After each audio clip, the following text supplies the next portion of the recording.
আরব সাগরের বুক চিরে ছুটে চলেছে যুদ্ধজাহাজ, সঙ্গে আছে যুদ্ধবিমান ও বিশেষ বাহিনীর সদস্যরা।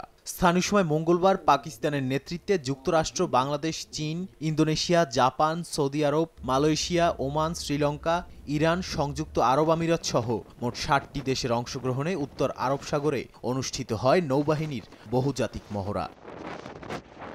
আমান 25 নামে পরিচিত এ মহড়ায় যুদ্ধজাহাজ, বিমান ও বিভিন্ন বাহিনী অংশ নেয়। এ মহড়ার মূল লক্ষ্য ছিল সমুদ্রে নিরাপত্তা উন্নত করা। 2007 সালে 28টি দেশের অংশগ্রহণে শুরু হয় এই বিশেষ মহড়া। প্রতি 2 বছর পর পর এই মহড়াটি অনুষ্ঠিত হয়ে আসছে।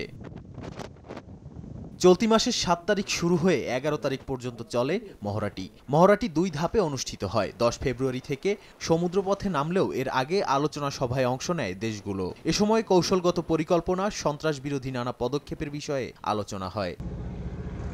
দ্বিতীয় ধাপে সামুদ্রিক নিরাপত্তার সঙ্গে সম্পর্কিত মহড়া, যেমন জলদস্যু এবং সন্ত্রাস বিরোধী অভিযানের পাশাপাশি অনুসন্ধান, উদ্ধার, গুলি চালানো এবং বিমান প্রতিরক্ষার কৌশল অনুশীলন করা হয়। নাদিম মারজান, সময় সংবাদ।